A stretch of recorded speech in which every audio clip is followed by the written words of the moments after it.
They playing in our damn face, bro. Man charged in killing of Migos rapper Takeoff hires high-profile defense attorneys. Mind you, attorneys. So this came out yesterday, and it gets interesting, right? So it says, Houston, Takeoff murder suspect hires high-profile defense team ahead of trial. Patrick Clark, the man charged in the killing of Migos rapper Takeoff, is bringing a new defense team months before trial. Court records show Clark is replacing attorney Letitia Keonis Hollins with defense lawyer Kent Schaffer. Attorneys Dan Cogdell and Anthony Oso have joined the case.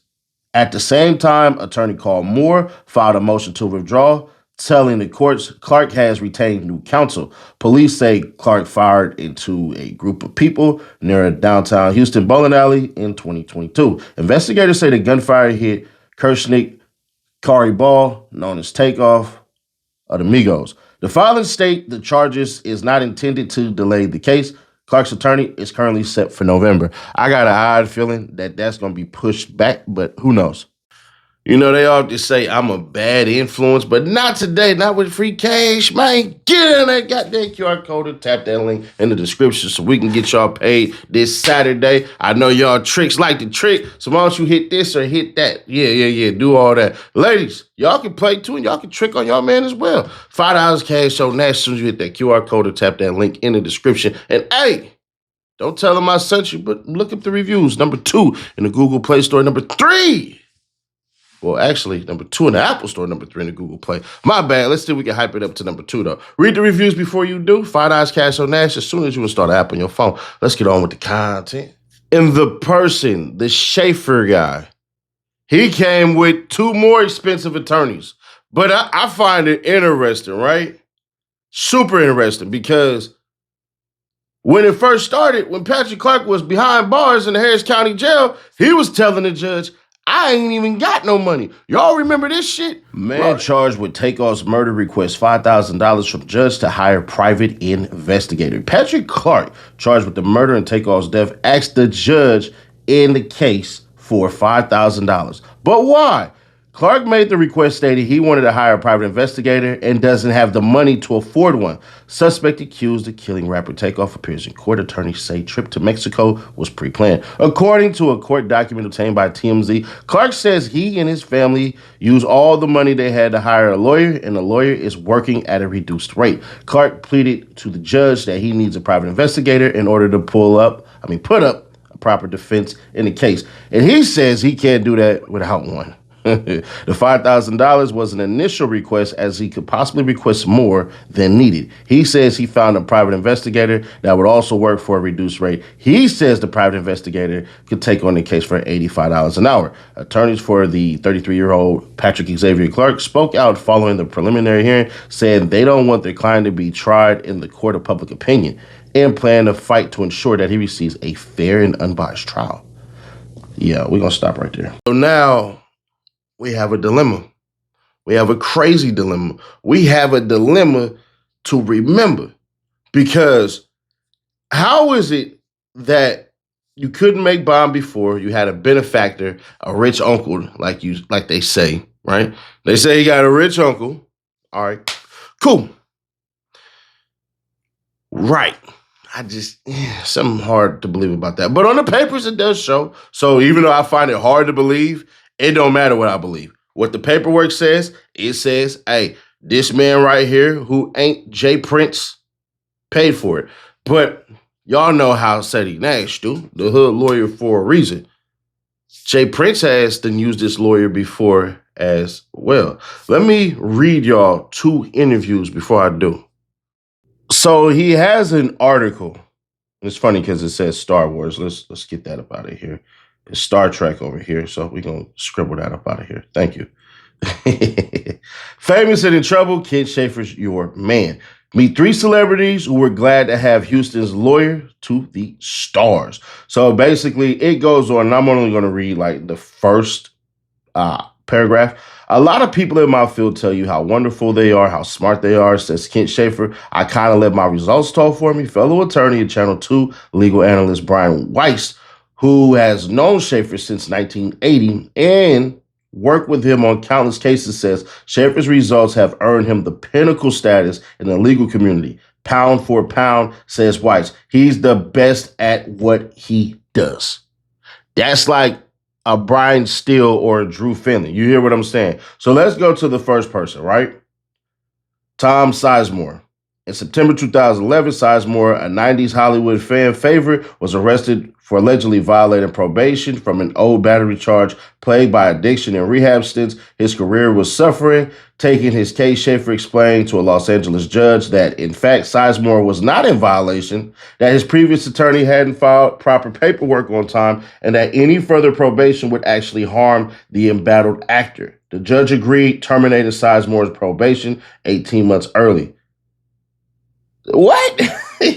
I ain't gonna lie. Nigga, to find out that your previous lawyer actually didn't freaking have you essentially taken care of, that's a hell of a way to find that out. Then we go to a man of letters, Oscar S. Wyatt. In 2007, Houston's own Wyatt faced charges of bribery and was accused of violating the United States nation's Iraqi oil for food sanctions. The oil giant turned to Schaffer, who was childhood friends with his sons. It was personal with the Bushes, says Schaffer of the administration's pursuit of Wyatt. What you mean it's personal with the Bushes? You talking about two presidents. Everyone knew they hated Oscar. It was no secret. Oh, shit. Schaffer solicited letters from grateful people Wyatt had anonymously helped over the years, secured in badly burned rig workers. Wyatt has sent to Surgeon Michael, who the hell is this? DeBakey, footing every expense. The judge had never seen such an outpouring, says Schaffer. Of the letters of gratitude, Oscar has done more to help people than any person I have ever known. Thanks to Schaffer defense, Wyatt, facing a lengthy prison sentence, pled guilty and served just 9 months. Yeah, because y'all got to remember, these lawyers don't win every case. It's really about you not getting hit with life sentences. And then we got this man right here. Let's take him back all the way to almost 20 years ago. Prosecutors dismissed assault charges in J. Prince's gym beating case. Now, this article is pretty good, so I'm going to be honest. It's a hell of a read.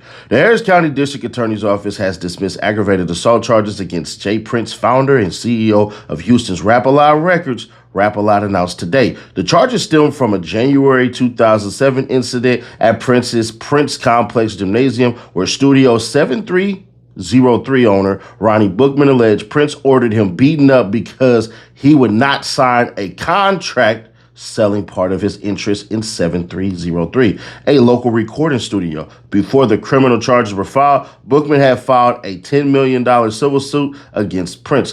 A criminal trial had been scheduled for August 4th, but after reviewing Bookman's deposition in the civil case, prosecutors decided to drop the charges, according to the Rap-A-Lot statement. In the deposition, Bookman admitted to numerous violations of state and federal law, including money laundering, mortgage fraud, tax evasion, and several acts of perjury. In addition, Bookman provided a version of the offense that was in wide dispute with his previous versions and that of other witnesses. This case was about Ronnie Bookman trying to use the criminal justice system to enrich himself at the expense of James Prince. And his plan was exposed, revealed, and rejected. Prince's attorney, Kent Schaffer, said, "Ain't that the name we just got done saying? They playing in our face, bruh." Now, I ain't saying Jay Prince got anything to do with this, but if y'all recall years on before, the no order contact that had existed, remember, they had the whole entire Prince family. But after a little while meaning in the same damn week, we actually find out that no contact order with the Prince family had actually been released. So he could talk to the Prince family all damn day. Ultimately, he's going to beat the case, and he's going to beat the case because of technicalities of how they handled the DNA, aka the bottle that was left. Remember, they're saying based off of computers and cameras that he was the only one who could have fired that shot. Process of elimination. But how they obtained the freaking bottle, all of these things and everything. That's what's going to be. Takeoff will get no justice. It is what it is. And to be fair, Takeoff being shot by this man allegedly ain't even his fault. It's the other dude who came with Takeoff and whatever the hell the other cuz name is, Quavo. So they own family not they family, they own people started this shit. You go back and you look, Lil Cam is on there saying, bruh, my bad, bro. You know what I'm saying? Because Quavo got lammed at the dice game, lost, got in his feelings. Everybody lose money, they get in their feelings too. I cuss out all my goddamn bills every day before I pay them. But I still ain't gonna kill nobody or talk shit in public. So he say, meaning Quavo say, man, let me get up out of here before I hurt somebody. In my mind, you getting punched out right there. You can't come where I'm from and say no shit like that. We're gonna whoop you out your damn drawers, socks, and boxers right there. Then what ends up happening? There's only one exit out of there. So everybody go towards the exit. They think Lil Cam is about to snuff Quavo because he would be right if he did, but he wasn't. And the guy from their camp, the Migos camp, Neff and Unk camp, Quavo and Takeoff camp, he punches Lil Cam, and that's what leads to it. Then they fire shots back and forth. The dude, I'm not saying cuz name for a reason, but he already did a whole entire deposition outlining all of this shit. And ultimately, it's on they homie. It's not on anybody else. The internet is going to tell you a bunch of things and a bunch of BS, but the problem with the internet is at times a lot of these people are biased. We all have our own biases, but over here, we work towards not being biased. So I know a lot of y'all gonna be like, damn, Nash, so you saying he deserved it? Not at all. I'm saying the person who started this shit should be in jail, not the person who reacted to it. It's like if you go in with your homeboys, right? Let's say I'm one of your homeboys, and we go rob a store. I get my monkey ass smoked, and your ass going to jail for my murder, not the freaking owner or anything like that. It's you, because we planned to do this shit. So he started it. It's a chain reaction. He would be alive, meaning Takeoff would be alive, had Buddy not decided to punch this little 5'7" ass little dude trying to look tough. Cuz already like 6'4". So it is what it is. I know some of y'all gonna be mad as hell and in y'all feelings and shit, but let me ask you this question. Without Quavo saying that shit, do we have this happen? No. Without Buddy punching Lil Cam in the face, do we have this happen? No. So you already getting two no's right there. So if this never happens, do you think that Patrick Clark raises his gun? No. But it's the Prince family, and nobody likes the motherfuckers. I definitely don't. I don't like how James Prince Jr. walked over Takeoff's dead body. I don't like how these lame ass dudes jumped on the internet and went to $1 million and two lames and basically lied in them morons' faces. I don't give a shit. I don't rock with mob ties, don't like them. That is what it is. But even if I don't like them based off of the actions that they've done on the internet, I still ain't about to lie on them. So it is what it is. Subscribe, turn on the bell, stay notified, and share to keep your people aware. Winning one of these, 300K giveaway. We are 23K away from the giveaway. I remember it was like 90 or whatever the hell. So it is what it is, man. You got to comment on every video, like every video, and share every video. And you have to be a subscriber, obviously. But y'all let me know your thoughts on this one. Do y'all believe what I'm saying? Or y'all got something else? Or is it deeper than that? And the Prince family just has so many ties to the DA's office, the police, that this was a setup from the get-go. That means Takeoff was never going to have a fair trial. Not in Houston, at least. Well, technically Harris County. Y'all, let me know your thoughts on this one. Click right here how a man who has 7 kids by 6 different women just set the internet on fire about one pregnancy. Click right here to find out about that. Or click right here for the playlist, and I'll catch you on the next one.